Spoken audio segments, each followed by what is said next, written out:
주진영입니다. 저희 열린민주당에서는 일부에서는 라이브 방송으로 월요일 날 실시간으로 방송을 해드리고 그 다음 방송은 녹화로 해서 전문가분들을 모시고 이런저런 각종 정책 현안에 대한 얘기를 깊게 얘기를 하는 시간을 갖고 있습니다. 처음 시작은 부동산을 관련된 것으로 집중 분석을 하고 있지만 부동산에만 국한하지 말고 다른 분야에 대해서도 얘기를 좀 했으면 좋겠다라는 얘기들이 있어서 뭐 교육 같은 것들 또는 뭐 의료 이런 얘기도 했는데 오늘은 노동에 관련된 얘기를 해보겠습니다. 우선 출연해 주신 교수님 소개를 드리고 얘기를 시작하겠습니다. 네, 선생님 안녕하셨습니까? 네, 안녕하십니까? 예. 네. 네, 오늘 모신 분은 정승국 교수님이십니다. 중앙승가대학교의 사회학 학자로서 오랜 동안 우리나라의 노동체계, 임금체계에 대해서 공부를 하신 분입니다. 선생님, 사실 제가 조금 사회학자인 분들이랑 얘기하는 걸 좀 어려워해요. 왜냐하면 네. 저만이 아닐 것 같은데 일반인들이 이렇게 얘기를 들어보면 경제학자들 하는 얘기 어렵다고도 하지만 사실은 사회학자 얘기하는 게 훨씬 더 어렵거든요. 예. 네. 그렇게 생각 안 하세요? 저는 굉장히 어렵게 들리더라고요. 모르겠습니다. 그러세요? 예, 뭐 그건 잘 모르겠어요. 왜냐하면 경제학자들은 이제 비교적 일반적으로 사람들이 관심이 있어하는 어떤 뭐 지표, 물가가 됐든 뭐 여러 가지 말하자면 이제 그 계량적인 지표의 움직임을 갖고 그것을 해석하고 뭐 이런 얘기들을 많이를 하는데 사회학 하시는 분들은 그거보다 좀 더 한 걸음 더 깊이 들어가서 그 뒤에 있는 사회적인 구조 얘기를 많이 하시는데 이게 구조로 얘기에 넘어가는 순간 사람들이 이제 어려워하는 게 뭐냐면 그 사회학자만이 쓰는 어떤 틀과 용어 같은 게 그런 게 있잖아요. 그렇죠. 그게 사실은 일반인들이 일상에서 접하지 않는 개념들이 많다 보니까 맞습니다. 읽어보면 굉장히 어렵다고 느낄 때가 많아요. 예. 선생님은 어떻게 하다가 처음에 사회학을 공부를 하시게 되셨나요? 아니, 처음에 저는 학부는 저 법학과 그러세요? 법과 출신이고 네. 하다 보니까 워낙 재미가 없어서 네. 사실 사회학으로 이제 대학원을 사회학으로 옮겼고 네. 사회학으로 이제 박사학위를 받았고 네. 이후에 또 이게 사회복지학 박사학위를 하나 더 했죠. 그래서 하나 더 하면서 지금 사회복지학 선생으로 지금 있습니다. 예. 그럼 학위가 2개이신 거예요? 그런 셈입니다. 아이고야. 그래서 근데 주로 그 하셨던 그 전공 분야가 어떤 분야이신가요?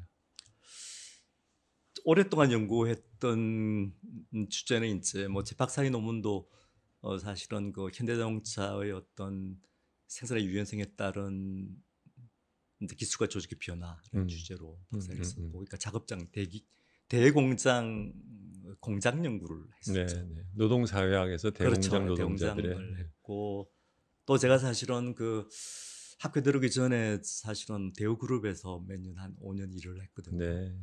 저걸 이제 대우경제연구소에 두고 실제로는 사실은 대우자동차 일을 좀 많이 했습니다. 그 대우자동차에서 사실은 깊이 있게 작업장을 좀 관찰하고 분석할 수 있는 기회를 가졌죠. 그러면서 이제 그 공장 연구 여러 가지 주제들, 그러니까 뭐 이제 기술이 노동에 미치 효과나 작업 조직의 문제들, 작업자 노사 관계, 그리고 뭐 숙련 노동자, 현장 감독자, 엔지니어 이런 등등의 이제 주제를 연구를 했고, 또 이제 국제 비교적으로는 이제 독일과 일본, 뭐 지금도 그렇지만 뭐 자동차 산업에서 워낙 도요다라고 하는 회사가 워낙 뭐 일종의 표준을 제공하는 회사니까 뭐 필수적으로 연구해야 될 그런 공장이니까. 그러니까 도요다 자동차의 노동 시스템 같은 것들도 그걸 굉장히 많이 들여다봤죠. 그러니까 도요다, 그 다음에 뭐 독일의 이제 폭스바겐 같은, 폭스나 벤츠 같은 자동차 회사들, 그쪽에 이제 독일의 생산 시스템, 그러니까 일본, 우리 한국 뭐 이런 것들을 이제 비교하는 작업을 오랫동안 했고, 또 임금체계 연구도 그런 연장선상에서 하게 된 것이죠. 대기업 그 생산 현장을 우리나라가 사실은 70년대 처음 이제 경험을 해본 거잖아요. 그렇죠? 예, 특히 이제 예. 중화학공업으로 그렇죠. 치면 예. 일반적인 예. 공업이 아니라 예. 그럴 때 이러한 그 생산 조직을 어떻게 조직화하고 뭐 운영하고 하는 것에 대해서 우리나라의 경영자들이 그 사람들도 잘 몰랐을 거 아닙니까? 그렇죠? 처음에는 어떠한 그럴 수도 모델을 있죠. 갖고 예. 무엇을 모델로 삼아서 시작을 그분들은 하셨는지. 제가 판단하기에는 아무래도 일본의 영향을 크게 받은 것 같습니다. 그러니까 사실은 뭐 서구에서 일반적으로 생산을 조직하는 방법은 그 모델이 테일러주의거든요. 네. 뭐 하지만 이게 테일러주의가 사실은 이제 1920년대에 전 세계로 확산이 되는데 테일러주의라는 예. 것은 이제 말하자면은 미국의 그 사람이 사회학자라고 할 수 있나요? 아니요, 그냥 저 엔지니어예요. 엔지니어죠. 이제 예, 그 사람이 이제 테일러 말하자면 엔지니어. 작업 분석을 해가지고 그렇죠. 예. 컨베이어 벨트에다 이게 이렇게 딱딱딱딱 맞춰서 일하는 것을 갖다 이제 예. 정형화시키는 그런 거를 하는 거예요. 그러니까 말씀하시는 가능한 거죠. 직무를 세분화시키고 구상은 화이트 칼라에 시키주고 실행을 이제 노동자에게 시키고 직무를 세분화하고 시간 동작 연구를 수행하는 방법인데 이게 이제 1800 후반경에 테일러가 그 당시 이제 철강 공장에 몸을 담고 있다 그걸 이제 이게 완성을 시켜가는데 그 방식이 채택한 게 이제 1910년대 포드 회사에 채택을 했고 그 컨베이어벨트 결합한 게 포드주의. 그러니까 테일러주의 그렇죠. 플러스 컨베이어벨트가 그렇죠. 포드주의라고 할 수 있는 것이죠. 이게 뭐 엄청난 생산성 향상을 가지게 되면서 이제 전 세계적으로 확산되고 뭐 그 당시 레닌 같은 이제 뭐 그런 공산주의 국가의 리더들도 굉장히 큰 관심을 가지고 사회주의 국가 뒤떨어진 사회주의 국가의 공장들도 그 방법에 의해서 획기적으로 계속 있다고 믿었던 건데 근데 그 방법이 관철되어 가는 방식은 각 나라는 차이가 있습니다. 영국만 하더라도 사실은 그렇게 실제 관철이 안 됐고 독일은 또 전통적인 그 숙련 노동자 모델이 에 의해서 또 그 방식 실제 관철하는 측면이 있고 일본은 또 일본 나름대로 사실은 일본에 또 이게 전통적인 어떤 유연한 작업 조직이 그대로 이제 살아남은 그런 어떤 방식이었고 우리는 사실은 뭐 지리적으로도 가까웠고 또 식민지 경험도 있고 해서 사실 일본의 그런 어떤 생산 시스템 모델을 많이 들어왔는데 이게 상당히 비테일러적인 성격을 가지고 있습니다. 그래서 아 그래요? 예, 그래서 아마 우리 중화공 공장의 아마 70년대 모델도 상당히 일본과 유사한 모델이었다라고 저는 생각을 하고 있습니다. 예. 근데 실제로 이제 전개된 걸 보면 일본이랑 좀 많이 다르게 전개가 됐잖아요. 그렇죠. 결과 진행되는 과정은 상당히 일본과 다르지만 그래도 유럽과 비교해서는 그래도 아직까지는 일본에 가까운 방식이라고 그렇죠. 예. 저도 항상 저는 이제 96년에 귀국을 해서 회사를 다니면서 저는 이제 본 게 이제 미국의 기업이나 조직이 운영되는 것을 조금 뭐 주워 들은 거지만 사실은 그리고 물론 이제 한국에서 태어났으니까 또 한국에 또 어떻게 되는지를 좀 어느 정도 안다고 생각했는데 막상 회사를 가서 일을 하면서 이거를 왜 이렇게 조직하고 왜 이렇게 운영을 할까 싶은 이상한 것들이 굉장히 많았어요. 이게 딱히 이건 미국식도 아니고 일본식도 아니고 뭔가 독특한 뭔가가 있는 것 같은데 이거를 딱히 한국의 이러한 형태를 뭐라고 말을 해야 되는지 설명하기도 굉장히 어렵고 뭐 그런 느낌이 많이 들었었는데 이제 그런 거를 이제 말하자면 우리나라 학자들이 공부를 해 가는 과정에서 어느 정도 한국의 체제의 특성 같은 것들이 좀 어느 정도는 좀 잡혀졌나요? 한국적 특성이 있죠. 한국 특성이 특히 이제 87년 이후에 노동조합이 생기면서 사실은 이게 새롭게 좀 한국의 특성이라고 할 수 있는 게 이게 그 모습을 갖추기 시작을 했죠. 했는데 그게 보면 예를 들면 뭐 대표적인 예를 들자면 임금 측의 연공성이라고 하는 거. 그게 이제 상당히 두드러진 특징이 되는 것이고 인공성이라고 하는 것은 국제 비교적 입장에서 보면 상당히 특이한 그런 어떤 임금 체계. 그 연공성은 옛날부터 있었던 게 아니에요? 옛날부터 있었던 것이라고 하기는 좀 어렵고 아무래도 이제 저 연공성이라고 하는 것은 정기 승급제도가 핵심 요소인데 요게 이제 60대 중반에 한국에 제도화됐고 일본은 50대 중반에 그래서 우리가 한 10년 차 정도 이렇게 해서 생겨난 것인데 사실 일본의 사실은 연공성이라고 하는 것은 어쨌든 이게 이제 평가가 있는 인사 평가가 있는 어떤 증기 승급인데 우리는 이제 8년 이전에 일본과 마찬가지로 평가를 하다가 87년에 이제 이걸 거치고 나서는 인사 평가 없는 그런 어떤 고봉제가 되면서 이제 또 이제 이런 돌려서 서로 돌아가면서 승급하는 이제 아니요 뭐 그런 걸 말씀하시는 건가요? 돌아가면서보다는 일단 건성연수가 차면 이제 자동적으로 승급하는 이런 어떤 그 전에는 안 그랬어요? 그 전도 일반적으로 이제 뭐 조반장이 인사 평가를 해서 차등해서 평가를 했죠. 그랬습니까? 훨씬 연공성이 도리어 87년 이후에 더 강화되었다. 그렇죠. 훨씬 더 강화됐고 그런 임금 체계뿐 아니고 인사제도의 측면에서 이제 자동 승진 제도 이런 제도 들어오게 되면서 이제 더욱 더 연공성이 이제 강화되는 특성을 갖게 되고 이제 그리고 이제 작업장에서 노동자 힘이 이게 강화되면서 이제 주로 이제 대의원들 대공장 같으면 이제 대의원들 조직인데 힘이 강화되면서 이제 되면서 상당히 이제 그 생산의 효율성이 상당히 떨어지게 되는 여러 가지 이제 규제를 여러 가지 다양한 측면에서 이제 규제를 가하게 되고 특히 이제 작업장 이동의 측면, 배치제나 이런 문제에서 또 상당한 제약을 받게 되니까 그래서 예를 들면 회사에서 이제 뭐 신차종을 개발했다, 이 차종이 굉장히 많이 팔린다. 그럼 이 차를 많이 생산해야 되거든요. 많이 생산하려면 사실은 예를 들면 차종이 안 팔리는 다른 공정의 라인을 그걸 홀류 생산이에요. 그렇죠. 한 라인에 쓴다. 그렇죠. 복수의 차종을 만드는 홀류 생산하는데 그 홀류 생산을 통해서 생산을 할 수 있는 방법이 있는데 이게 이제 그 차종을 많이 파는 공장의 작업자와 대의원들이 많이 팔리는 차종을 가지고 있으면 잔업을 많이 하게 되고 그렇지 않은 이제 공장은 훨씬 더 많은 소득을 올리게 되니까 우리가 가지고 있는 차종을 다른 공장에 줄 수가 없다라고 하는 것이죠.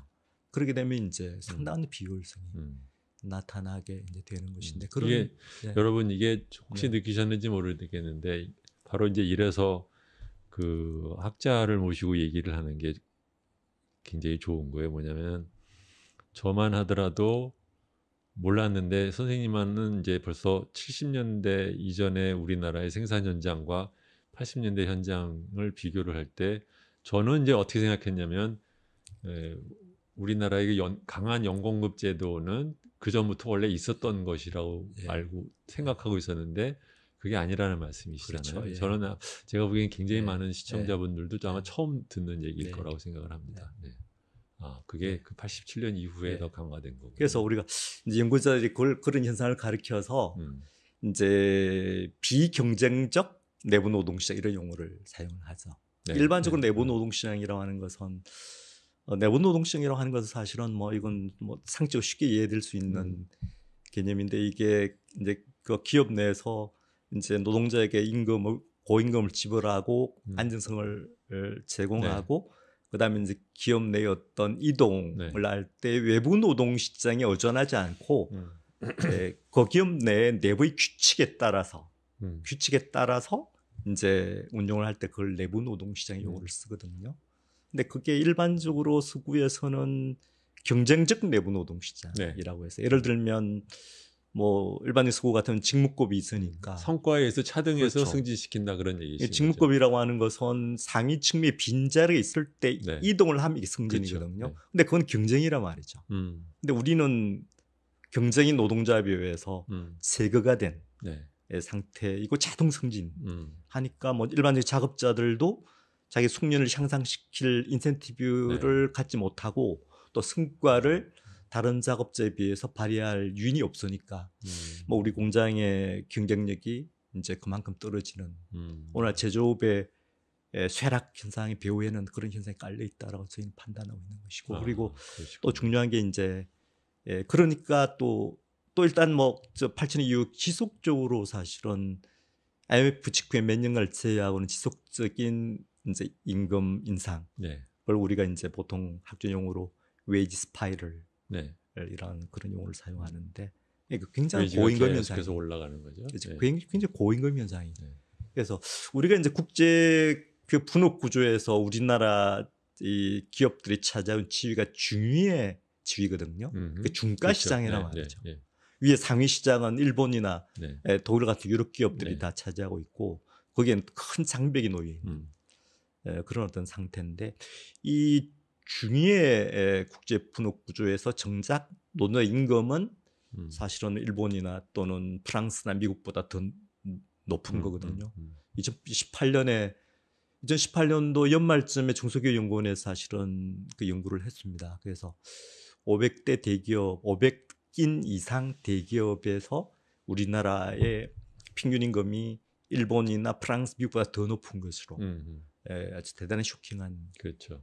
그런 어떤 결과인데 뭐 그런 상황이 되니까 그러니까 임금 수준도 훨씬 더 높고 또 기업 내 어떤 효율성도 굉장히 떨어지는 상황이니까 어쩔 수 없이 기업들은 분업구조 생존하기 위해서 외주화시키거나 비정규직을 쓰는 것이죠. 그렇게 된 거죠. 그래서 이런 어떤 노동시장 이중구조 배경에는 그런 어떤 임금 체계나 또는 비효율적인 뭐 내부 노동시장 구조가 깔려 있다라고 저희는 이제 그렇게 강조를 하고 저는 있습니다. 지금 굉장히 그 약간 충격이라고 할까 그런 게 저는 우리나라의 그런 그 연공급적인 성격 그다음에 비경쟁적인 내부 시장이 원래부터 그런 줄 알았어요. 왜냐하면 저는 이제 70년대 직장을 다녀본 사람이 아니었으니까. 근데 지금 선생님 말씀은 87년 소위 말하면 국가에 의한 노동의 억압이 도리어 셀 때는 나름 그 내부 시장 안에서는 경쟁적인 내부 시장이 작동을 했는데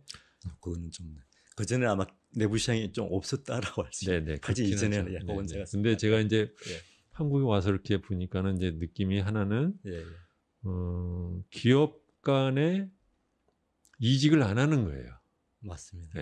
그러니까 삼성으로 온 사람은 어쨌든 삼성 안에서 있어야 된다고 생각을 하고 뭐 쌍용에 들어간 사람은 쌍용 안에서 있어야 된다고 생각하지 이 기업을 동종 산업에서 다른 기업으로 옮기는 것은 뭐 거의 금기시되어 있는 그런 게 하나 있고 그다음에는 승진을 하는데 다들 뭐 그러니까 점수제로 한다지만 점수 대강 채우면 뭐 요번에 네가 승진해. 근데 너는 요번에 승진했으니까 너는 요번에 고가는 좀 나쁘게 받고 그러니까 이제 승진해야 될 사람이 좋게 받아서 하자는 식으로 의미가 없는 승급 제도를 운영을 하고 있고 그다음에 임금은 도리어 미국의 대기업에 비해서 못지않은 높은 임금을 제공을 하고 있고 그렇지 않은 사람 그 그룹에 속하지 않는 다른 사람들이 굉장히 낮게 돼 있고 뭐 하나같이 말도 안 되는 이상한 구조의 컨비네이션이 있는 거를 보고 근데 또 보면 그렇다고 해서 일본처럼 연공 플러스 종신 고용도 또 아니에요. 가만히 보면. 그냥 50세, 45세 이렇게 되면은 그 기껏 말하자면 임금을 올려놓고 그 사람들을 어떤 수단을 써든 간에 이제 내보내려고 자꾸 이제 하니까 뭐 4, 5정년, 뭐 50세 정년 소리를 하는데 기껏 키워놓은 사람들을 저렇게 중간에 다 내보내는 게 얼마나 큰 낭비인데 인력 낭비거든요. 기업 입장에서는. 근데 또 그걸 또 하고 또 하는 또 사정은 또 이해는 하겠고 보고 있으면 참 이게 병이 너무 깊어서 그렇습니다. 참 안타깝더라고요.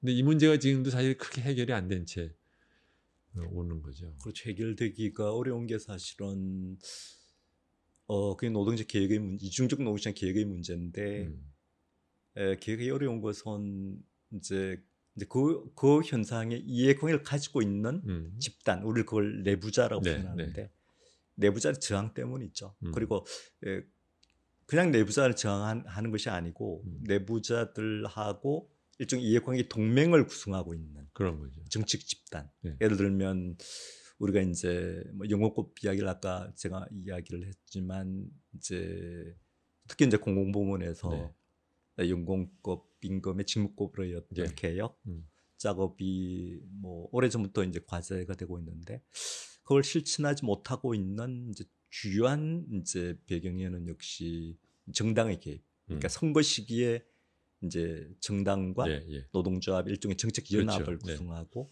그때 노동자 요구하는 게 그 직무법 정책의 이제 폐기 이걸 항상 이제 항목에 들어 있어요. 네.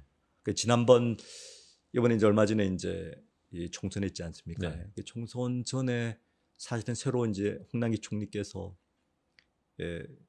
홍남기 이제 경제부총리께서 네. 이제 취임할 때도 취임 석상에서 직무법으로 개혁하겠다라고 했는데 이게 선거를 앞두고 민주당에서 바람직하지 않다라는 네. 신호를 보내게 되는 것이죠.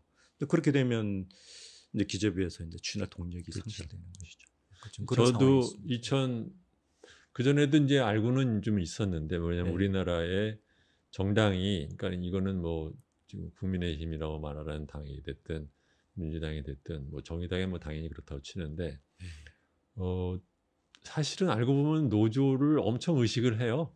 예, 네. 예. 근데 그거는 알고 있었는데 2016년에 더불어민주당 시절에 가서 보니까 총선 그때도 마찬가지 총선을 앞대 있지만 노조 눈치를 엄청 보는 겁니다. 근데 그럴 만한 것이 우리나라가 소위 말하면 저 정당이 그 로컬 조직, 지역 조직이 약하거든요. 그러니까 동원할 수 있는 조직으로 노조가 갖고 있는 힘이 굉장히 요긴한 거예요. 그렇죠. 그러니까 이 사람들 눈치를 엄청 보는 거더라고요. 제가 상상했던 것보다 훨씬 눈치를 보더라고요. 그런 것이 이제 말하자면 결합이 돼서 잘 안 바뀐다 뭐 그런 말씀이신 거죠.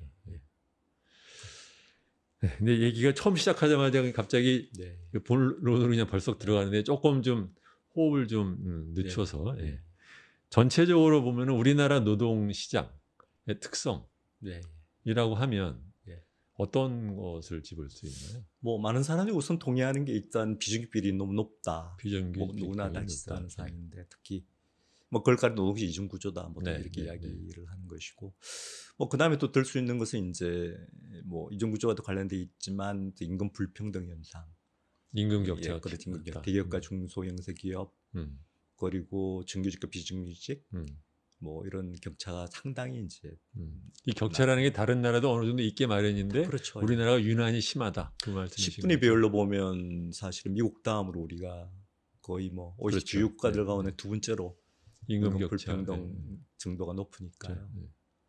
그런 문제들 들 수가 있고 그다음에 이제 여성의 고용률이 낮은 것도 우리나라 노동시장 주요 특징이 되겠죠. 그렇죠. 아직까지도 남성 생계 부양자 모델이 이제 개혁은 되고 있지만 좀 남아 있는 것 같고 아직까지도 기업 내에서도 이제 일가 가족의 조화를 위한 정책들이 충분히 구사되지 않고 있는 말하자면 육아휴식 또 이제 민간 부문에서는 거의 이제 눈치 때문에 못 쓰는 상황이니까요. 이런 현상 때문에 사실은 뭐 여성들이 가임기가 되면 뭐 회사를 그만두는 경우가 상당히 많죠. 뭐 이런 등등 때문에 여성 고용 이건 사실은 우리나라의 어떤 경영 효율성을 위해서 사실은 대단히 중요하게 개혁돼야 할 그런 어떤 사항이 되는 것이죠. 그리고 고용 역시 말하자면 많은 사람들이 불안하잖아요. 자기가 오래 못 고용의 있는다. 불안성, 그렇죠. 그것도 이중구조에서 비롯되는 현상. 그렇죠.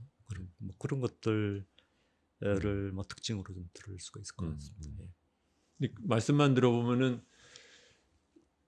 굉장히 심각한 문제를 막 복합적으로 동시에 갖고 있는 셈이네요. 그렇죠. 아주 뭐 그래서 학술적으로는 사실은 뭐 내부자와 외부자 사이에 깊은 분절성이라는 용어를 쓰거든요. 영어로는 deep segmentation between inside and outside라는 쓰는데 뭐 거기에 해당한 대표적인 나라가 사실은 우리나라 뭐 그다음 스페인 뭐 이런 또 프랑스, 이탈리아 이런 나라들이 대표적인 나라들이죠. 악성의 이중시장 구조를 가지고 있는 대표적인 나라들이죠. 일본 모델을 갖고 왔는데 도리어 일본보다 더 심한 건가요? 일본 모델, 일본은 사실은 이렇게 우리처럼 그렇게 이중기 농시장 구조가 뭐 그렇게 사실은 심각하지는 않습니다. 아 그래요? 일단 일본은 뭐 대기업의 임금 수준이 우리보다 훨씬 떨어지거든요.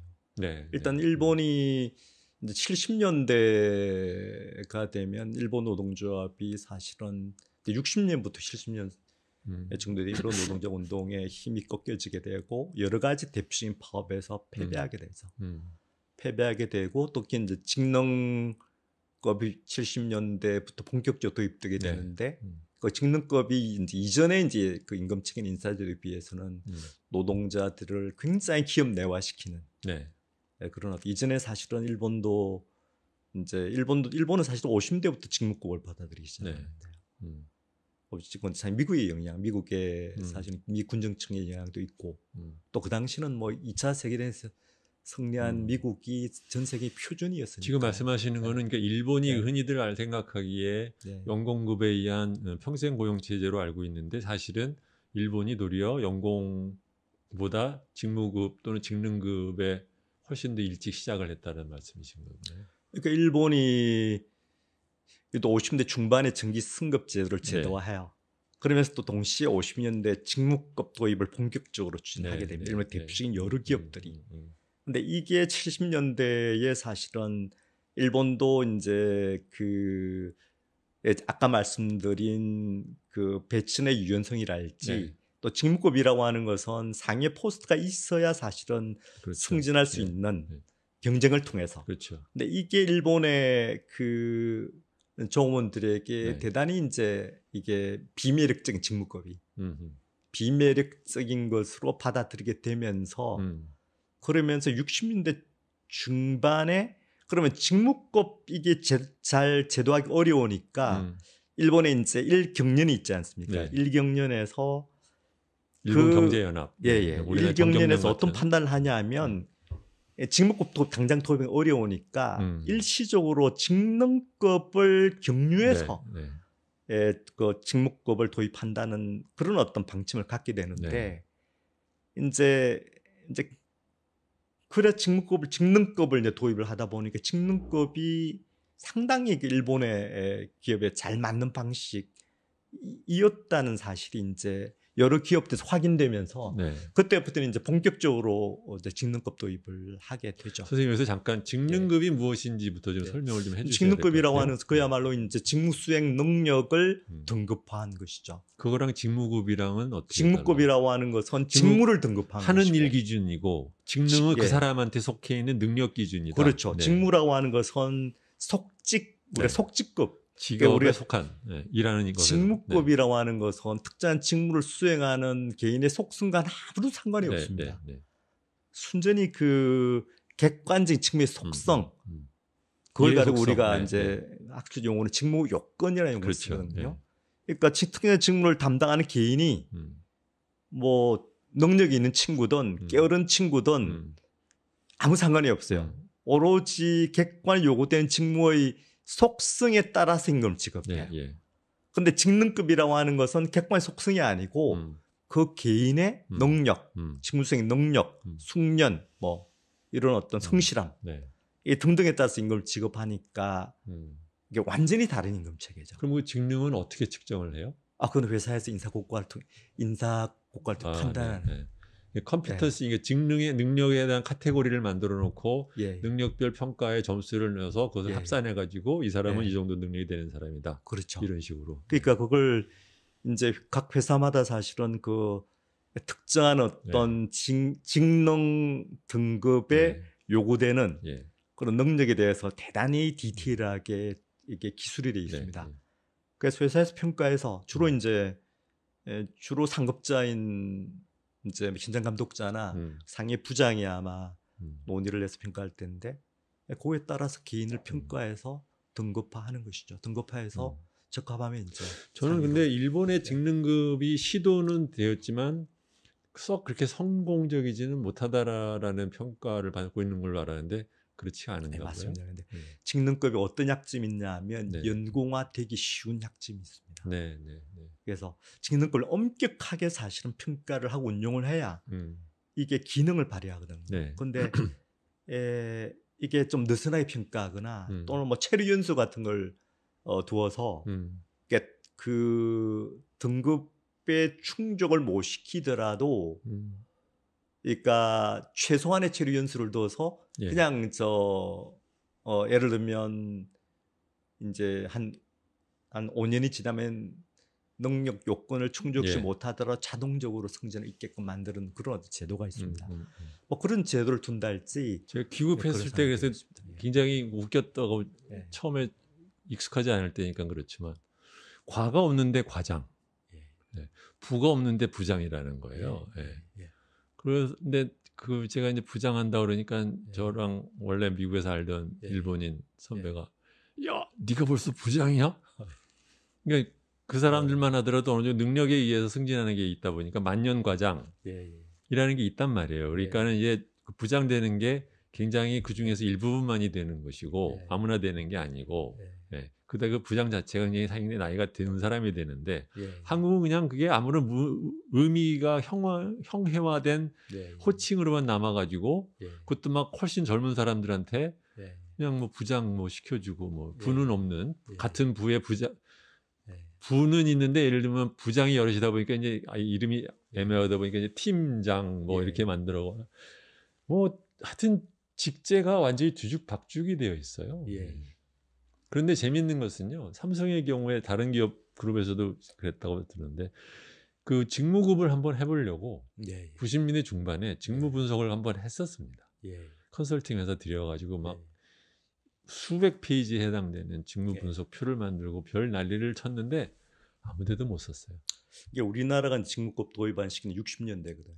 근데 60년대 도입된 중요한 배경은 이제 미국의 차관을 우리나라 그 당시 많은 차관에서 AD 차관이 많이 들어오지 않습니까? 그 AD 차관의 조건이 직무급 실시를 조건으로 차관에 지급한다 이게 돼 있어요. 예를 들면 한전, 유공 등등 대기업들이 그 당시 많이 직무급을 도입합니다. 근데 그게 시지를 하다가 거의 대부분 우리나라도 실패하게 되죠. 문화적으로 우리나라 사람한테 약간 좀 잘 안 맞는 측면이 좀 있는 것 같습니다. 잘 안 맞는 게 아니라 굉장히 안 맞아요. 이게 가장 큰 게 뭐냐면 우리나라 사람은 첫 번째로는 너 나이 얼마야? 라고 이제 묻어가는 게 있고, 맞습니다. 두 번째로는 나이가 좀 같은데 누가 더 올라가고 안 올라가고 했을 때 자기가 좀 떨어진다 이런 것을 못 참아내요. 그래서 직장 안에서 그 불화가 또는 그 의욕 저하 뭐 이런 것이 엄청난 것 같아요. 그래서 이게 한국의 이렇게 그 나이 문화 또는 그 감투를 의식하는 유교 문화에서 과연 직능급이나 직무급이라는 그 개념이 과연 자생적으로 또는 아무리 이식을 한다 하더라도 착근을 뿌리를 내릴 수 있을까에 대해서 저는 기업에 다니면서 참 이것저것 저도 해봤는데 너무 어렵더라고요. 좀 그렇습니다. 자기가 갖고 있는 어떤 사회적인 가치 인정을 직급으로 다 따지니까 나이와 직급으로 따지는 문화가 강하니까. 그런데 이제 원래 아까로 돌아가시면 이제 그래서 우리나라의 노동시장의 특징이 고용은 불안정하고 노동시장의 정규직 비정규직 임금차와 고용 안정성에 엄청 차이가 나고 여성들의 차별이 강하고 이렇게 됐다는 거잖아요. 그런데 그러면 그 이중 구조 또는 뭐 분절 또 이런 뭐 디플리 세그멘트라고 이제 말씀하셨는데 이런 현상이 일어난 이유는 어디에 있다고 보시나요? 학자들은? 일단 뭐 농시중구적 원인으로는 뭐 일단 크게는 두 가지로 들 수가 있을 것 같습니다. 첫째는 제도적 요인이고 둘째는 기업 내적 요인이죠. 제도적 요인으로서 가장 중요한 건 역시 이제 뭐 정규직에 대해서는 상당한 정도의 고용 보호를 제공하면서 비정규직에 대해서는 쉽게 해고 가능할 수 있도록 제도화한 요건데 여기에 이제 유럽에서는 80년대 중반경부터 90년대 사이에 제도화되거든요. 이전엔 전혀 그렇지 않았습니다. 이전엔 전혀 그렇지 않은 상황인데 이전에는 사실은 비정규직도 해고하기가 상당히 쉽지 않았습니다. 까다로웠어요. 그래요? 좀 그렇습니다. 이게. 그런 상황이었다가 이제 요게 그러니까 보통 우리가 이제 보통 이해하고 있는 이게 이제 고용보호 정규직에 관련 고용보호 제도가 이제 제도화된 시기는 대체로 70년대 초반경입니다. 그거는 이제 60년대 후반경에 이제 전 세계를 이렇게 선진국 있죠. 선진국을 이제 선진국을 휩쓴 노동자의 대규모 파업 요걸 가리켜서 우리가 붉은 파도들 학술적으로 그렇게 사용을 하게 되는데 요 붉은 파도들 대파업에 대한 양보로서 유럽의 각국들이 그러면 정규직에 대해서 그동안 너희들이 요구를 해온 고용보호 제도를 우리가 법적으로 그 이전에 좀 단체 협약에만 좀 못 박혀 있다가 법에 명문화하겠다라고 한 거예요. 한 겁니다. 그게 이제 이게 이제 실제 초반경이에요. 68이랑도 좀 가는 그렇죠. 68이 학생 운동이기도 하지만 노동자들이 텔레주즘에 대한 저항으로서 대규모 비정규 파업, 우리가 보통 와일드캣 스트라이크라고 부르는 그런 어떤 그러니까 이제 노동조합 조직에 따르지 않는 말 안 듣는 그렇죠. 비정규 비공식적인 파업들을 벌이게 되는데 그래 70년대 이게 이제 초반에 각국의 제도화되다가 이제 70년대 1, 2차 올 쇼크가 터지면서 굉장히 많은 실업자들 그리고 이제 스태그플레이션에 따른 경기 침체가 일어나지 않습니까? 그러니까 경제 어려지고 특히 이제 뭐 이제 80년대 갈수록 사실은 엄청난 실업자들이 쏟아 나오니까 이제 정부에서는 야 70년대 초반에 이제 우리가 만들어줬던 그 정규직을 고용보호 제도를 조금 유연하자라고 노동조합 내셔널 센터 요청을 하게 되죠. 그런데 각국의 내셔널 센터들이 그 요청을 다 거부를 해버리죠. 거부를 하면서 이제 교섭 등등 하다가 결국 나중에 이제 정부에서 어떤 제안을 하게 되면 그러면 정규직은 뭐 고용보호 법안 우리가 요구를 하지 않겠다 수정을 그 대신 비정규직에 대해서는 좀 기업에서 유연하게 쓸 수 있도록 우리가 이렇게 좀 만들자라고 제안을 하게 되고 그 제안을 이제 유럽의 내셔널 센터에서 각국 내셔널 센터들이 수락을 하게 됩니다. 그래서 그런 현상을 가리켜서 우리가 주변적 유연성. 주변만 유연하게 됐다. 그렇죠. 주변적 유연성. 비중이만 유연하게 만들어준 거예요. 또는 표적화된 유연성이라 부르기도 하고 2층의 노동시장 개혁 이렇게도 부르기도 하는데 그에 따라서 이제 생겨난 걸 가리켜서 듀얼 EPL이다.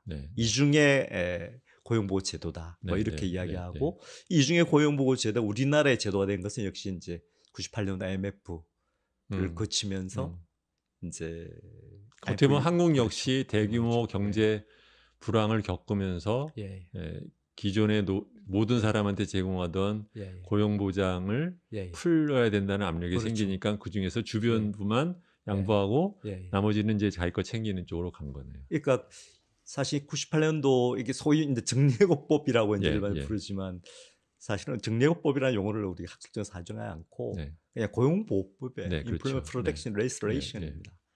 그런데 이게 그 당시 이제 제도화되기 이전에는 사실은 그 법원의 판례에 의해서 일정한 경우 이런 경우에 한해서 정당한 해고로 인정하겠다 이 정도만 이제 인정을 해줬다. 그걸 판례를 그냥 제도한 겁니다. 제도가 그 대신 비정규직을 유연하게 살 수 있도록 만들어준 것이죠. 그러니까 우리는 98년도에 듀얼 EPL이 이중적 고용보호 제도가 제도화된 거예요.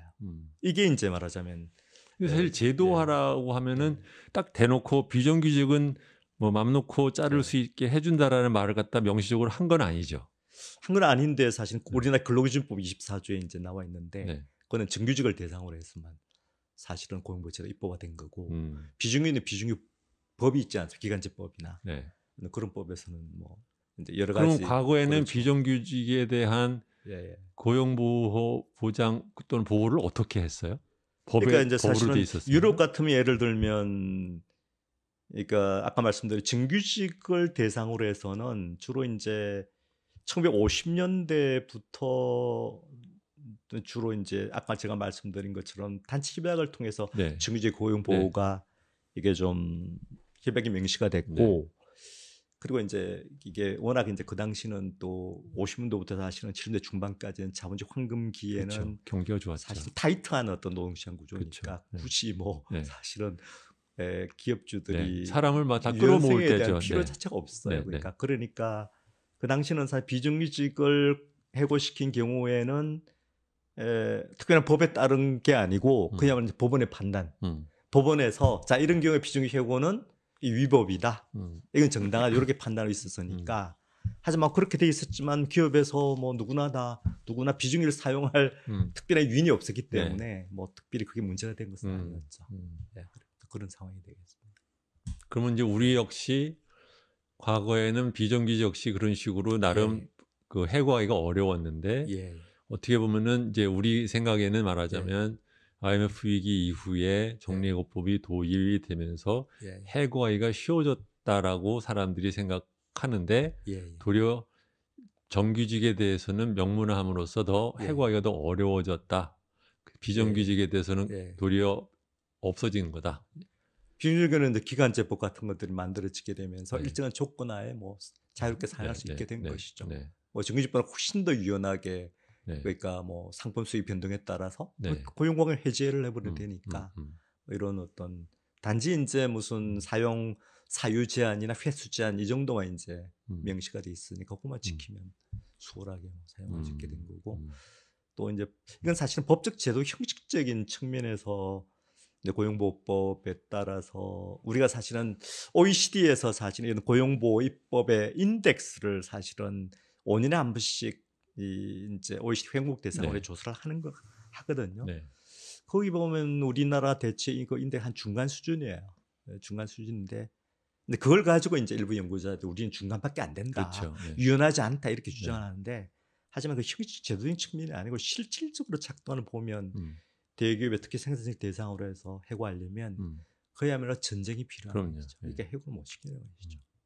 그렇게 돼 있고 중소기업은 훨씬 더 이제 사실 그 형식 규정에도 불구하고 자유롭게 해고시킬 수 있는. 지금 말씀하신 걸 보면 이제 단순하면 87년 이후에 그 연공급 성격의 임금 구조가 훨씬 더 강화되었고 그다음에는 97년 IMF 위기 때 정규직과 비정규직 사이의 분절화가 더욱더 심화되었다. 그렇죠. 이게 두 가지 겹친 결과라는 말씀이죠. 그게 제도 요인이고 두 번째 요인은 기업 내부의 문제인데 이게 이제 특히 높은 임금 수준, 제조업 그러니까 대공장에 그다음 인공직 임금 체계, 영어직 인사제도, 기업 복지도 사실 무시할 수 없는 기업에서 판단할 때 기업 복지도 뭐 보통 이제 2자녀 이상의 대학 학자금 같은 보통 제공하게 되고 또 여러 가지 이제 뭐 또 본인 부담 의료비도 이제 상당한 정도 이제 본인 부담금 회사가 많이 해주죠. 그렇죠. 의료보험도 상당한 정도로 이제 제공을 하고 있고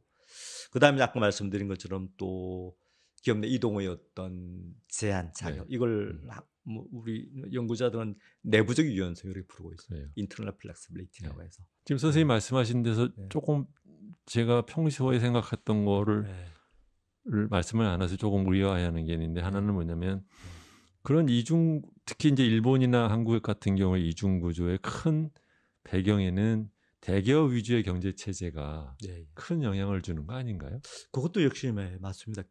그것도 한국적 특수성으로서 워낙 대기업과 중소 영세기업 사이의 그 산업에서의 관계가 워낙 그 원청과 하청으로 나뉘고 대기업에 의해서 생산하는 비중이 크고 그 사람들이 갖고 있는 경제 사회적인 권력이 크니까 거기에 속해 있는 사람과 안 속해 있는 사람들 사이 임금 격차라든가 고용보호에서 차이가 나게 되는 것은 어떻게 보면 자연스러운 결과라고 볼 수 있죠. 그건 또 그거 마찬가지로 그것도 한국적 특수성으로서 사실 뭐 유럽에서 사실은 이중적 노동시장을 하면 정규직 시장과 비정규직 시장이거든요. 근데 우리는 그에 덧붙여서 기업 규모에 따른 격차를 이야기를 해줘야 되고 그게 한국적 특성으로서 보통 이야기되고 한국의 이중 구조에는 크게 보면 대기업, 중소기업, 그 다음에는 남녀, 그다음에 연공 이 세 가지에 의한 각각이 그 중첩적으로 임금 격차를 더 심화시키는 데 작용을 한 결과로 전 세계적으로 가장 그 임금 격차가 큰 임금 격차의 문제 그리고 고용의 안정성의 문제, 사회보장 제도의 어떤 이제 포괄 대상에 제외되는 문제 등등이 다 결합되어 있는 그런 거죠. 그렇게 돼 있는 것 같습니다. 근데 그걸 우리는 좀 정치적으로 다들 그 고용 보장 또는 고용 그걸 뭐라고 해야 되나 인플레 프로텍션을 갖다 고용 보호라고 해야 되죠, 그렇죠? 고용 보호는 아까 말씀드린 것처럼 고용 보호 입법할 때 고용 보호라 용어를 사용. 근데 이제 고용 보호 그 보호 그 프로텍션 보호의 그 혜택을 보는 사람이 더 넓어져야 된다. 그러니까 소위 말하면 지금과 같은 대기업 노조가 누리는 높은 임금 플러스 고용 보호를 다른 쪽에도 다 확산시키는 쪽으로 가는 것이 개혁이고 맞습니다. 그것이 뭐든 좋다는 식으로 얘기를 갖다 몰고 가니까 예, 사실은 그건 실현도 잘 불가능한 얘기인데 예, 약간은 전체적인 담론 자체가 어떻게 보면 약간 확 정체돼 있다고 할까요? 막혀 있는 느낌이 들어요. 그러니까 우리나라 진보 주류 입장이 사실 노동자뿐 아니고 진보 주류 입장이라고 하는 게 표준적 고용 관계를 네. 표준적 고용 관계를 정규직이 누리는 고용 관계. 네, 네. 그걸 비정규직으로 확산한다 이거거든요. 그렇죠. 네. 근데 이거는 굉장히 실현 가능성이 부족한 네.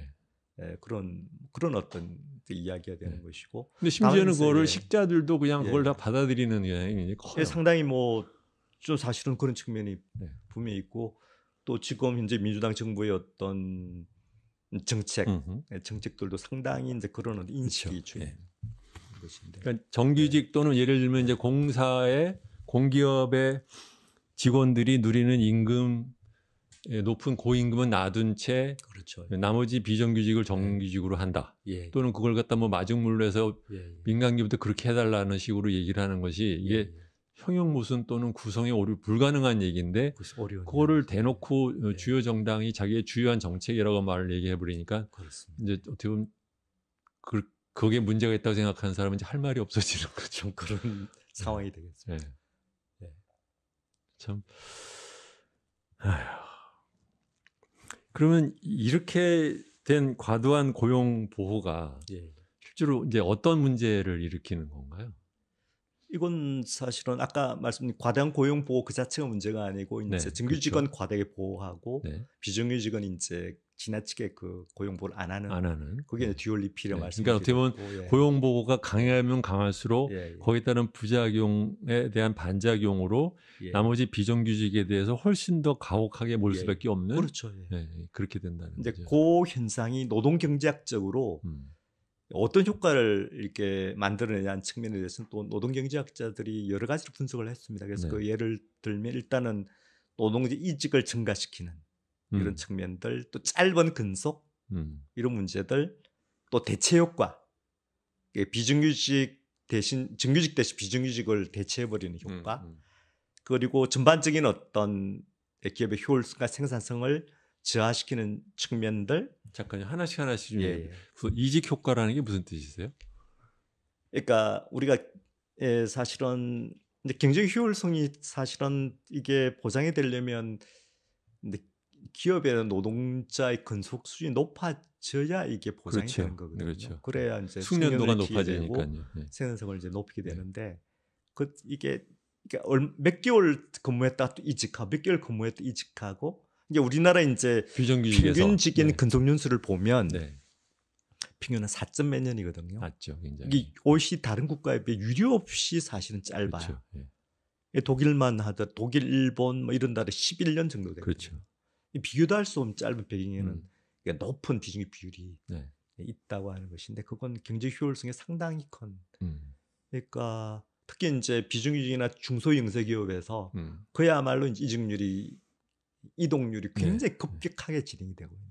그러니까 평균은 4.5밖에 안 되는데 또 대기업 정규 노조를 보면은 상당히 오랫동안 있고 그런데 평균이 낮은 이유는 비정규직에서의 턴오버 레이트가 중소영세에서 높기 때문에. 중소영세기업 정규직들도 얼마 안 다니는 되죠. 것이죠. 안 다니는 이유는 임금이 낮아서 그러나요? 뭐 때문에 그러나요? 뭐 굳이 거기에 다해야 이유가 별로 없으니까 특별히 거기에 우리나라 중소영세기업 많은 기업들이 사실은 임금 수준이 최저임금 수준에서 결정되니까요. 거기에서 특별히 뭐 근속을 높여야 할 이유가 유인이 없는 것이죠. 그러니까 자기 전망이 안 보이니까. 여기 있어서 오래 다닌다고 해서 임금이 더 올라가고 뭐 이럴 것 같지도 않고 그러니까 여기 다니나 저기 다니나 뭐 수틀리면 옮긴다. 그렇죠. 약간 뭐 다른 일 생기면 그냥 그만둬버리고 다른 데 취업해버리고 이런 식으로. 그러니까 이제 숙련도에서 쌓이는 게 별로 없고. 그렇죠. 그런 것들이 이제 거시경제 전체 차원에서는 상당한 비효율성을 낳는다 이런 이야기. 그다음에 이제 정규직 전환율의 저하 이런 문제들도 비정규직으로 들어온 사람 중에서 정규직으로 받아주는 비율이 굉장히 낮다. 그렇죠. 뭐 대기업 쪽에 가능한 한 워낙 임금 차가 크니까 이 사람을 같은 일을 하는데 정규직으로 바꿔주는 순간 임금을 거의 뭐 40-50% 올려줘야 돼요. 그래서 제가 사실 이번 올해도 이제 저희가 이제 뭐 정부 출연연구소의 프로젝트로 이제 기계 산업의 경쟁력 강화를 위한 연구라고 해서 공작기계 산업을 연구하고 있는데 그 때문에 뭐 지난 몇 개월 동안 뭐 창원에 있는 주로 공작기계 공장들이 창원에 있지 않습니까? 네. 창원하고 경기도 일대 공장들 그거는 기계 건설 기계 쪽으로 쭉 돌아봤는데 공통적으로 이제 확인되는 현상이 일단은 이런 대기업에서 신규 직원을 뽑지를 않습니다. 그러니까 사무직이나 이거 기술직 제외하고 생산직 대상으로 해서 뽑지 않아요. 가능한 뽑지 않고 임금 수준은 상당한 고임금이고 거의 한 뭐 평균 8천에서 1억 정도 이 현상이 형성이 돼 있고 그러니까 이제 말하자면 신규 직원 뽑지 않으니 거기에 고스란히 이제 청년 실업의 문제로 나타나게 되는 것이고 또 기업에 이제 갈수록 이제 그 기업들이 끊임없이 외주화주고 어떻게 경쟁력을 갖춰야 되니까 외주화주게 되고 뭐 이런 현상들을 공통적으로 이제 우리나라 제조 대공장에서 공통 확인할 수 있는 상이 되는 것인데 이제 그 배경에는 아까 제가 말씀드린 그런 요인이 있게 되는 것이죠. 그리고 또 하나 지적하는 게 이제 또 경기 침체기, 그러니까 지금 이제 코로나 바이러스 경기 대침체기지 않습니까? 이 시기에 이게 비중 일자리가 대규모로 파괴되는 현상이 그렇죠. 이제 생겨나게 되는. 지금 우리나라도 경험하고 있고 스페인이나 뭐 이탈리아나 프랑스도 마찬가지로 경험하고 있는 현상입니다. 이게 이제 부정적 효과가 되겠습니다. 예. 이게 혹시 기업별 노조라는 거랑도 관련이 있나요? 그렇죠. 아무래도 이제 이런 식으로 그렇죠. 이분화되는 시장이 되는 건. 그게 역시 그렇죠. 이게 산업별 노조가 있었으면 대기업과 중소기업 사이의 임금 격차가 이렇게까지 커지진 않을 수도 있었지 않았느냐. 사실은 뭐 비생산적인 논의입니다. 왜냐하면 지금 와서 갑자기 산업별 노조로 바꿀 수 있는 가능성은 별로 없으니까. 근데 이게 이제 지난 사실은 그 문재인 정부 초기 들어서 사실은 소위 말하는 임금주도 성장론에 의해서 여러 가지 정책들을 이제 이게 전개를 하지 않습니까? 거기에 들어간 항목 중에 하나가 산별교섭의 제도화가 들어 있었고, 그다음에 산별 노동조합의 어떤 강제와의 같은 현상, 그런 항목들이 검토 항목 들어가 있었는데, 저는 사실은 좀 말하자면 많은 사람들이 그 문제에 또 오해를 하고 있다라고 생각을 해요. 그래서 마치 우리가 이제 기업별 우리의 이제 임금 불평등이나 이런 문제들이 사실은 기업별 교섭 체제하고 연결되어 있는 문제이긴 하지만 산별 노조화하고 산별 교섭 한다고 해서 그 문제가 이게 완화되는 것은 아니에요. 이건 서구의 경우에도 예를 들면 이게 대단히 중앙 집권성이 높은 예를 들면 북구 국가나 또는 북구 같으면 사실은 내셔널 센터 차원의 집중성이 굉장히 강했던 나라였고 뭐 그에 따라서 상당한 이제 평등성을 누리고 있었던 나라였고 또 독일은 산별 노조 차원의 중앙 집권이 굉장히 큰 나라인데 그렇지 않은 다른 라틴 유럽 쪽의 나라들은 산별 노조였지만 이게 사실은 비중의 문제를 방어하지도 못하고 여러 가지 이제 말하자면 산별 교섭의 경직성 이런 것들이 대단히 큰 사회적 문제가 됐기 때문에 이게 우리나라의 경우에도 마치 이게 산별을 바꾸면 자동적으로 이런 어떤 이중구조 현상이 완화될 것이라 기대하는 것은 조금 저는 조금 착각이다 이렇게 저는 판단을 좀 하고 있습니다. 그렇죠. 뭐 이탈리아나 이런 나라들도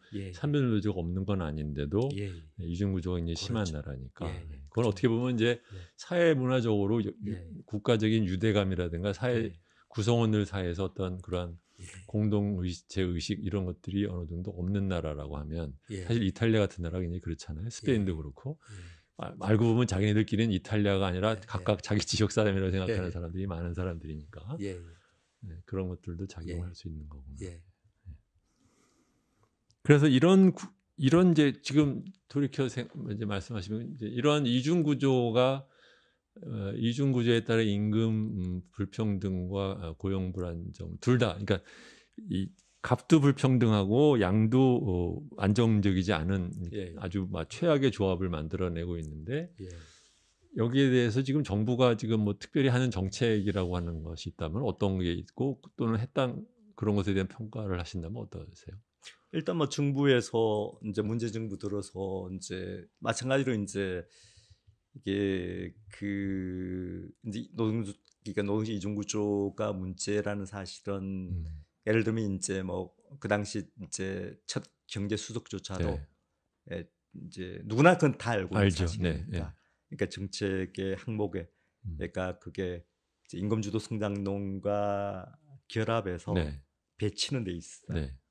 그중에 대표적인 게 역시 공업은 비정규직 정규직 전환 정책이죠. 정의 정책이라든가 또는 최저임금의 급격한 인상도 네. 어쨌든 네. 이중 구조를 하위에 있는 뭐 네. 그러니까 뭐 어쨌든 그 소득수를 높이는 목적으로 했기 때문에 그리고 또 원하청 관계 개선도 이제 정책 항목에 들어 있었고 그다음에 하청 노동자나 비중계 보이스 기능을 높인다, 제도화한다 이런 것도 들어가 있었고 그다음에 이제 그런 이중 구조를 이제 사회적 대화를 통한 경사노예의 어떤 노동 행위자들의 합의를 통해서 만들어낸다 이런 것들이 들어가 있었는데 하나하나 따져보면 상당히 여러 가지 이제 문제가 있었던 정책이었다고 할 수 있겠습니다. 그래서 맨 처음에 공무원 비중계 정규직 전환 정책을 보면 일단 처음에 이야기할 수 있는 것은 굉장히 노조 친화적 정책. 왜냐하면 사실은 이제 유럽에서도 공부문에서 이제 유럽의 경기가 악화되는 80년대부터 대규모로 공부문의 단순 노동력들을 외주화시키거든요. 네. 외주화시키게 되고 뭐 하지만 사실은 이게 우리나라처럼 사실은 이게 비정규직을 정규직화하는 정책은 유럽의 어느 좌파 정부도 행한 적이 없어요. 네. 행한 적이 없습니다. 그래서 저게 굉장히 노친화 정책이었다. 이렇게 보는 것이죠. 그러니까 그러니까 유럽의 네. 3인당도 감히 예. 생각 못한 정책이었다. 그렇죠. 예. 예. 그런 정책. 근데 이 정책이 사실은 뭐 문재 정부 들어서 처음으로 이제 기획되고 실천된 게 아니고 이명박 정부 그렇죠. 때부터 이명박 박근혜 때부터 이제 계속된 정책인데 문재 정부 들어서 훨씬 더 대규모적으로 또 이제 여러 가지 이제 조건들을 완화시켜가면서 네. 또 좀 더 체계적으로 이렇게 추진을 해왔던 것이죠.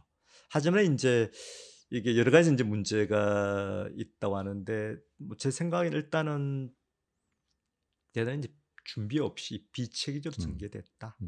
그래서 정부 여러 정책에서도 그렇지만 이게 사실은 우리 문재인 대통령께서 인천공항을 네. 찾아가서 이제 이벤트를 만들지 네. 않습니까? 그러니까 상당히 스펙타클한 연출은 해놓고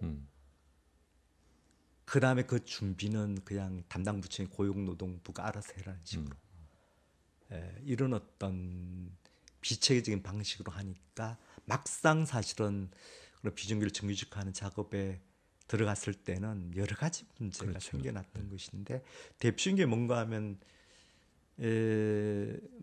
이제 일단은 사실 저도 이제 개인적으로는 이 정규직 작업에 참여를 2017년부터 표준적인 직무급 임금 체계를 구성할 때 저하고 이제 몇몇 다른 연구자하고 함께 표준 직무급 체계를 이제 만들게 되는데요. 특히 독일 공무원 임금 체계를 모델로 해서 만들게 되는데 일단 만들만 보니까 이게 잘 그 적용이 안 되는 거예요.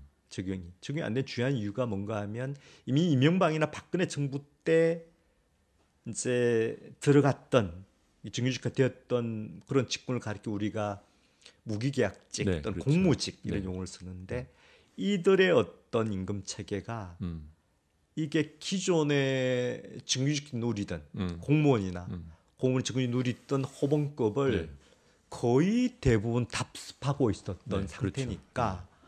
이미 이제 뭐 자기 선배들이 이제 그런 호봉 쟤네들은 해주고 왜 우리는 안 해줘 이렇게 되는 지금 거죠. 문재인 정부 들어서 정규 전환된 노동자들이 왜 우리한테만 직무급을 적용해 이렇게 굉장히 이건 설득력 있는 그런 어떤 비판이 되는 거거든요.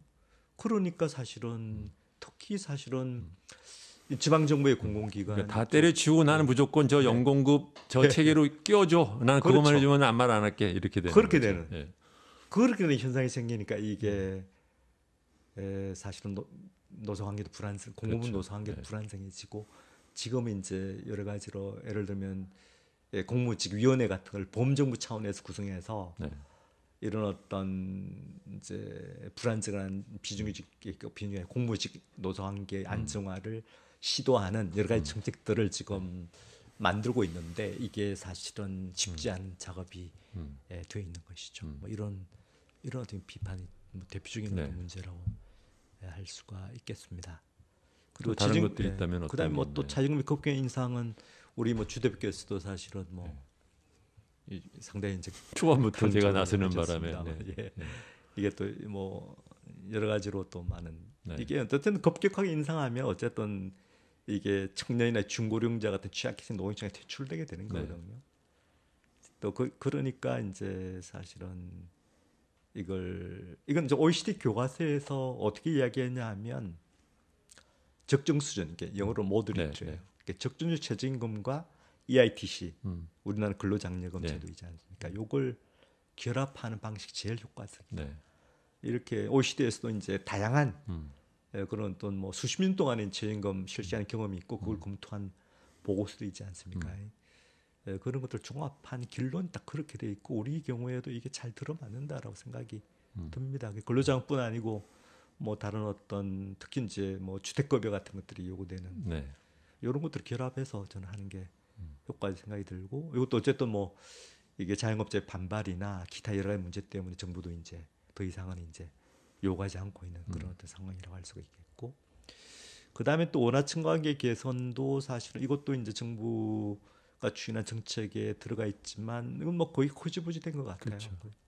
흐지부지 됐고 그 다음에 이제 하층 노동자나 그러니까 이게 어떻게 보면 이렇게 그러니까 이제 세상 일이 정말 중요한 일이 있는데 그거는 반대하는 사람이 있어서 고양이 이제 목방에 방을 닫는 거랑 똑같아서 중요한 것은 정규직에 대한 지나친 고용 보호를 어떻게 완화시켜서 그걸 통해서 그 정규직과 비정규직 또는 대기업과 중소기업 사이에 임금 격차를 줄이느냐일 텐데 그거는 이제 막상 정규직 노조의 반발이 무서우니까 못 건드리니까 이제 자꾸 주변부를 돌아다니면서 이것 찔러보고 저것 찔러보고 하는데 시끄럽기만 하고 되는 거는 없는 것이고 뭐 이렇게 되는 거죠.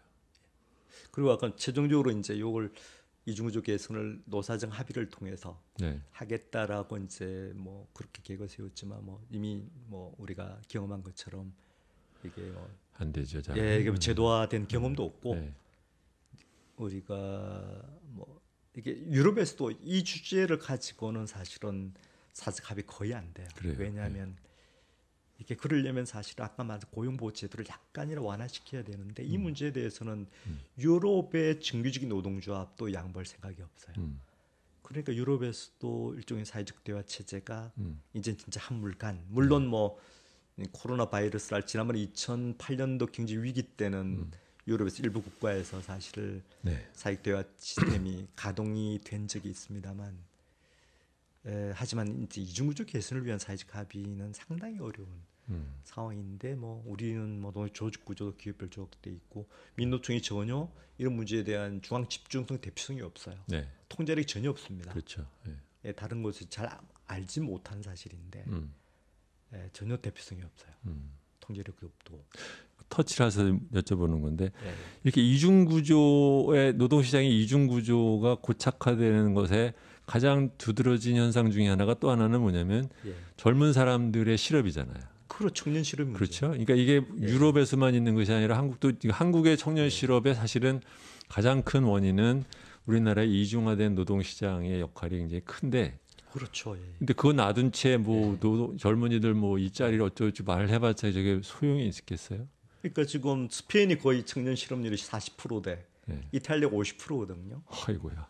프랑스만 하더라도 신규 채용자 있지 않습니까? 신규 채용자 고졸이든 대졸이든 신규층이 10명 중에 1명만 정규직이에요. 9명은 다 비정규직입니다. 그러니까 청년들이 첫 일자리 거의 대부분 비정규직 일자리고 3년 5년이 지나도 그 비율이 크게 그렇게 높지가 않게 되는 뭐 이런 현상이 우리도 지금 뭐 사실은 이제 코로나 이전에 사실은 청년 실업률 한 9% 되었지만 사실은 청년 세감 실업률 같은 고려하면 20% 되거든요. 네. 그 우리도 꽤 심각한 청년 실업률 현상이라 할 수 있고 아까 제가 그렇죠. 말씀드린 것처럼 제가 방문한 여러 대공장에서 신규 채용을 아예 안 하니까요. 근데 그러니까 사실은 굉장히 심각한 문제죠. 예. 거기에 대해서는 뭐 아무런 뭐 전환을 할 생각도 없는 것 같고 전환을 해야 된다는 의식 자체가 국민들 사이에서 퍼져야 뭘 움직일 텐데 국민들도 뭐 그냥 옛날에 그 주장하는 거에 다 그냥 끌려가는. 그런 뭐 그렇습니다. 저는 이게 언제까지 저렇게들 버티고 살 건지 참. 이게 왜 정치적인 목소리로 전환이 되지를 않을까요? 이 고통에 대한. 역시 이제 정치 부담이라는 것인데 역시 이제 선거를 의식해서라고 저는 생각을 하고 그 유럽도 사실은 우리가 보면 유럽도 사실은 마찬가지. 선거 경쟁이라고 하는 거 어쨌든 조직화된 노동조합이라는 것은 시민사회 단체에서 노동조합만큼 조직하는 세력은 없거든요. 없죠. 네. 그리고 조직하는 사람의 핵심들 물론 뭐 민주노총은 비중이 꽤 많이 추측돼 있지만 민주노총의 의사결정을 좌우하는 세력은 대기업이거든. 대기업 노조죠. 그렇습니다. 제조업 대공장과 공부부 노동조합들인데 이들이 사실은 우리 이게 중산층의 핵심적인 집단이에요. 거의 대부분 소득수는 보면 상위 10% 이내에 들어가는 집단입니다. 굉장히 임금 수준이 높습니다. 이게 보통 뭐 그러니까 사실은 중위 투표자에 해당하는 집단이거든요. 투표 시에 사실은 어떻게 보면 승패를 좌우할 수도 있는 집단이에요. 그러니까 조직한 집단이면 동시에 중위 투표자 집단이니까 이들의 이해관계를 건드리기가 만만치 않은 그런 어떤. 그리고 실제로 이 목소리, 그러니까 소위 말하는 비정규직의 이익을 증진시키기 위해서는 밑에서 뭐 고용보험이나 이런 복지를 강화하는 거 말고도 사실은 대기업 정규직에 대한 지나친 고용보호를 줄여야 된다는 것에 대한 인식 자체가 아직 국민들 사이에도 많지가 않고 또 그것을 또 그런 느낀다고 정치화할 수 있는 채널 자체가 없으니까 이게 지금 말하자면은 그 이탈리아 렌치 같은 사람처럼 그것도 그들도 역시 누군가는 그런 목소리가 있었기 때문에 그들에게 어필하기 위해서 그런 개혁을 한 게 아니겠어요, 그렇죠? 그렇죠. 그게 그 이중구조 또는 이러한 연공급체 이제 바뀔 가능성이 있습니까? 일단은 일단은 임금 측에는 사실 정부에서 좀 의지가 있으면 공무원의 임금 체계 직무급으로의 개편은 가능하다라고 생각을 하고 있습니다. 제가 이제 워낙 임금 체계를 오랫동안 전공해서 이제 고용노무 추진하는 노사관계 프로그램 같은 것들 통해서 전국을 돌아다니는 강의를 하다 보면 집안의 공무원에서 임금 체계 직무급 하에도 동의하는 그런 사람 적지가 않습니다. 그래요? 왜냐하면 지방 공공부문의 노동자들이 중앙에 비해서 적게 받거든요. 적게 받고 그들도 비합리성을 잘 인식하고 있기 때문에 이게 단순히 무슨 뭐 그냥 영업급 직무급화가 아니고 굉장히 그야말로 비합리적인 여러 가지 현상들이 많이 형성이 되어 있는데 그런 문제들을 둘러싸고는 꽤 많이 공공부문의 노동자들 가운데는 개혁의 필요성을 느끼는 그런 어떤 뭐 사람들이 꽤 적지 않다 생각되고 오지마 있다면 할 수가 있는 것인데 그게 일단은 이제 우리가 기대할 수 있는 표준적인 기대할 수 있는 일단 정부에 대해서 기대할 수 있는 내용들이고 그다음에 이제 민간 부문 임금 체계는 정부가 어떻게 할 수가 없는 상황이죠. 민간 자율성에 맡길 수밖에 없는 상황이지만 뭐 그런 문제에 대해서도 정부 차원에서는 여러 가지 뭐 정보 제공이나 인센티브 부여를 일단은 좀 할 수가 있고 기타 이제 노동법의 개혁과 관련된 그런 문제는 사실은 좀 위적 상황에서만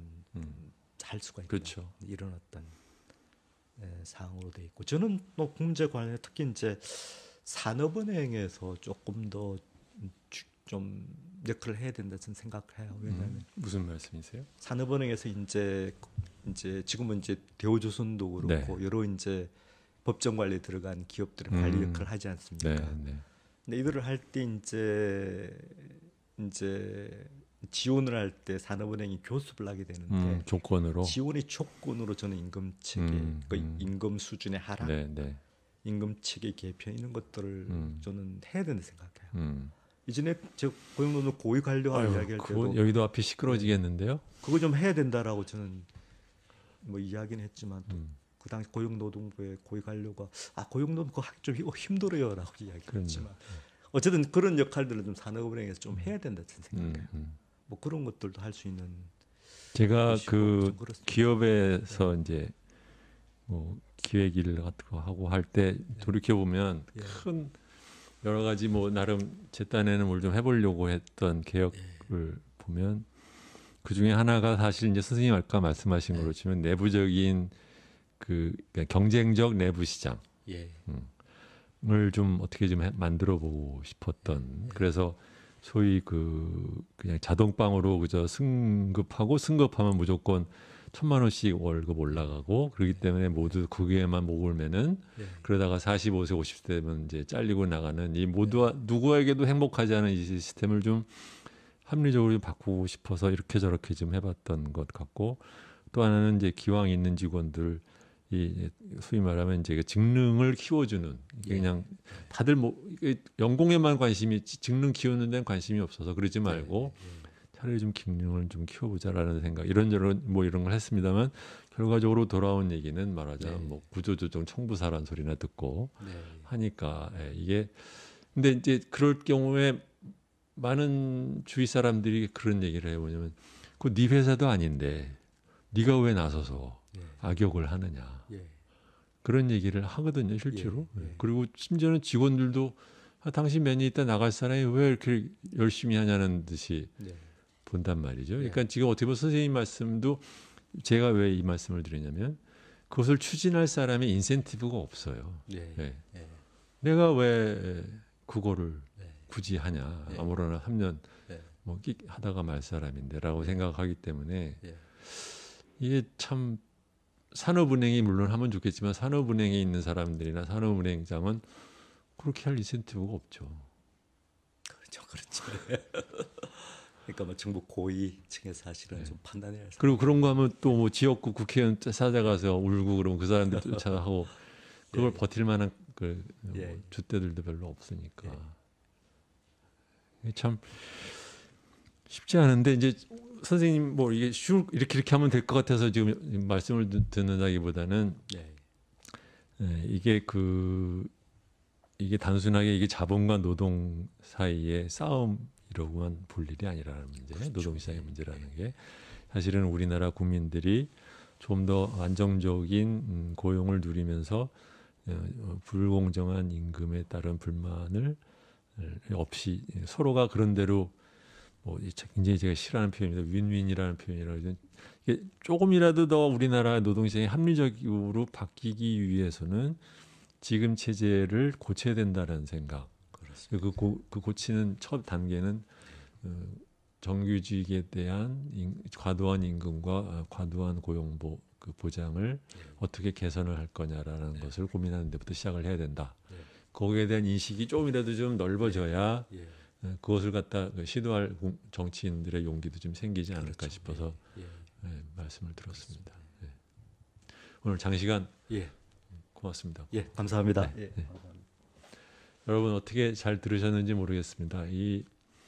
저는 오늘 굉장히 많은 거를 좀 배웠다고 생각을 해요. 그러니까는 저는 이제 경제학을 한 사람이고 또 하나는 이제 경영을 한 사람으로서 보는 시각이 있습니다만, 이제 정 선생님은 이제 사회학자로서 그것도 노동사회학을 거의 뭐 일생을 공부를 하시는 분 입장에서 이 이중구조라는 문제가 단순히 한국에만 있는 것이 아니라 유럽, 특히 이 라틴 유럽에도 굉장히 심각한 상태로 있는데 그것과 우리나라가 갖고 있는 문제가 굉장히 비슷한데, 이것을 유럽에서는 인식은 있어서 나름 어떻게 개혁을 하려고 자체적인 개혁을 하려는 움직임이 있는데 한국은 지금 거기에 대한 인식도 약하고 그러니까 개혁을 하려는 움직임도 별로 없는 채로 어떻게 보면 점점점 가라앉는 느낌이 아닌가 싶어서 한번 노동사회학을 공부하시고 얘기를 들었는데, 또 경제학자가 하는 시각과는 굉장히 다른 시각에서 많은 경험과 지식을 나눠주셔서 굉장히 고맙게 잘 들었습니다. 네, 여러분 오늘은 이만하겠습니다. 안녕히 계십시오.